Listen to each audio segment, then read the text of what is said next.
Hello friends नमस्कार। आज रेसिपीटी आपण तो जानी सारी समस्ते होली स्पेशल मो तरफ समस्त को होलीर हार्दिक अभिनंदन। आसतु जानिबा मालपुआ पई कौन कौन आवश्यक। मालपुआ पई मु नेचे गोटे बॉल रे अटा जेतिकी नेबे मैदा तार अधा नेबे। अटा धर गोटे बाउल रे फुल नेची मैदा तार अधा नेची। तापरे सुजी मैदार अधा सुजी नेबे। मैदा जेतिकी नेची मैदा हाफ तार अधा सुजी आ गुड़ नेची गोटे बाउल आ दही दही मैदा जेतिकी नेइथिबे दही तार परिमाण रे आ गुजराती गुंड नेची अल्प आ पान मधुरी नेची गोटे सौंफ भाजे आ ड्राई फ्रूट्स आपण पाखे जहाँ थी नहीं पारे। मो पाखे किशमिश थिला आ काजू बादाम थिला तो मु काजू नहीं और किशमिश नहीं ठीक है। आउ गोटे कदली नहीं कदलीर ऊपर पोर्शन देखिए जो एमती ब्लैक ब्लैक हो जाने यहाँ बहुत स्वीट और टेस्टी मु आधे यहाँ ही यूज करी। एबे गोटे बड़ पात्र रे सब गुड़ाक आमर अटा है मैदा सुजी गुड़ सब जाक सहित ऐड कर नबा।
सब इंग्रेडिएंट्स पकई सारा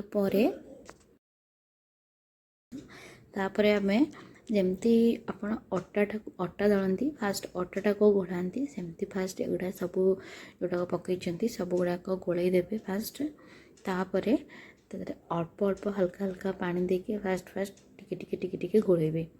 देखो यहीपर भाव गोलेबे।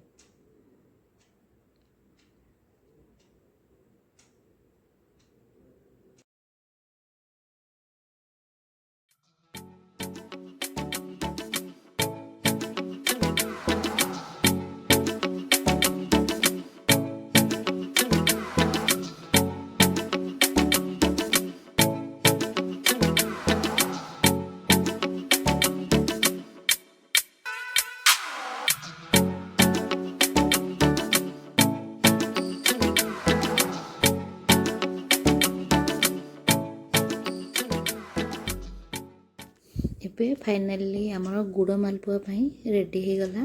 एको आमे 15 ରୁ 20 मिनिट पाई रेस्ट पाई छाड़ी देबे। तापरे ऑयल गरम करिवे पैन बसैकी देखंतु एपर भाव रे हो जाइथिबो 15 ରୁ 20 मिनिट पारे एपर भाव रे हो जाइथिबो। एतिकी ठीक रखिबे।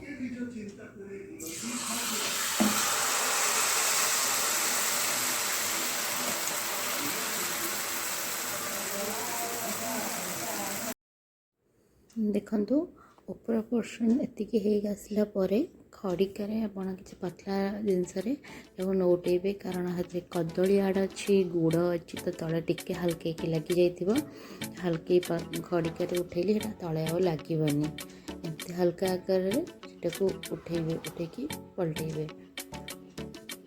जेहेतु गुड़ पड़ी तो टिके ब्लैकिश कलर आसो बट टेस्ट आर असम अपन ट्राए करेंगे जब होली रे गुड़ मालपुआ खाई ना तो आ कौन खाई ट्राए करेंगे होली सेलिब्रेशन पूरा द्विगुण होकर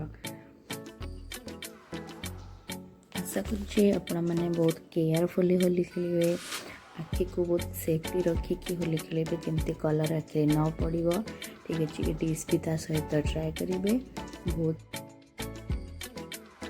जदि मो चैनल को सब्सक्राइब करना जल्दी जल्दी सब्सक्राइब कर दिंतु लाइक कर दिंतु शेयर कर दिंतु रही नमस्कार जय Jagannath tata bye bye take care happy Holi.